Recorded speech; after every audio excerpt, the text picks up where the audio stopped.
No kings. That is the message from demonstrators nationwide today. More than 2,500 events expected all across the country, including here in Colorado.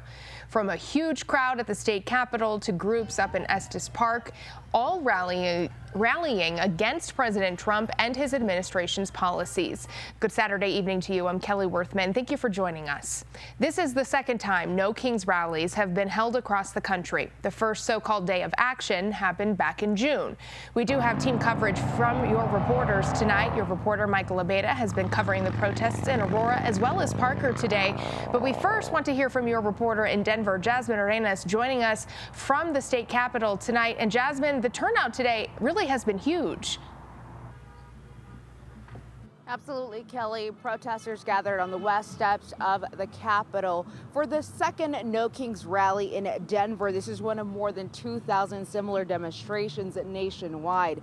And crowds filled Civic Center Park and the Capitol steps, rallying against what organizers call, quote, authoritarian actions, end quote, by the Trump administration, citing street kidnappings, ICE tactics, and much more. Many people just expressing their frustrations with the current administration and its policies.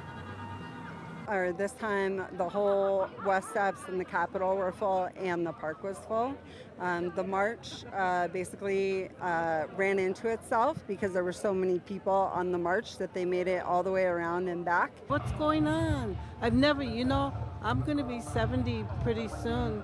And I've never in all my years have seen anything like this, anything. My father fought in World War II. He fought against fascists. He's rolling over in his grave right now that we're allowing this to happen. There was also an activist fair earlier today with more than 60 organizations, each offering ways for people to get involved beyond the protest. Right now, the protest is over. It was over at around 4 p.m., but there are still a couple of people here at the Capitol still protesting, still with music out here and their signs, really trying to get their message across and be heard as well. I'm live here at the Capitol. Jasmine Arenas covering Colorado First. Kelly. Jasmine, thank you. And we are learning right now, according to Denver PD, a small group of protesters did try to access I-25. Officers blocked that access and did make several arrests in the process.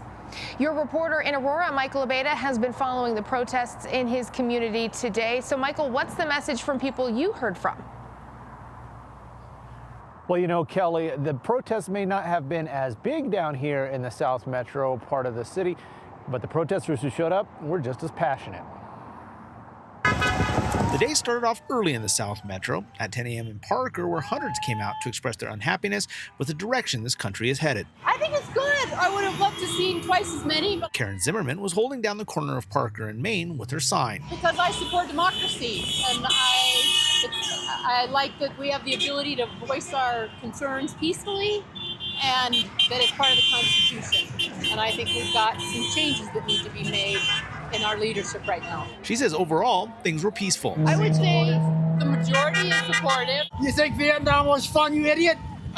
God. Years ago, you moron. We get a couple of obscene hand gestures, but nothing terrible. By the afternoon, people had gathered at Parker Road and South Havana Street in Aurora. Shows that people are concerned about what's going on in this country. Randy Williams is a veteran of the Marine Corps. He says he came out to show his frustration with how the president is using the military. The military does not belong on the streets of America.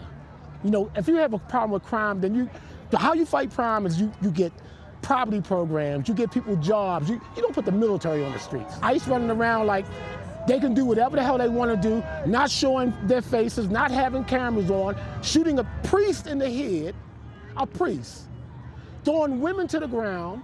I mean, it's ridiculous.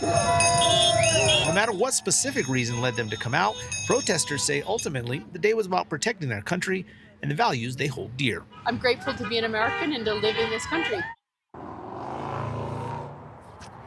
Now, the protest in Parker was over by about noon. The people in Aurora hung out for a few more hours about here until about 3:30 or 4 o'clock. In Aurora, Michael Abeda, covering Colorado First.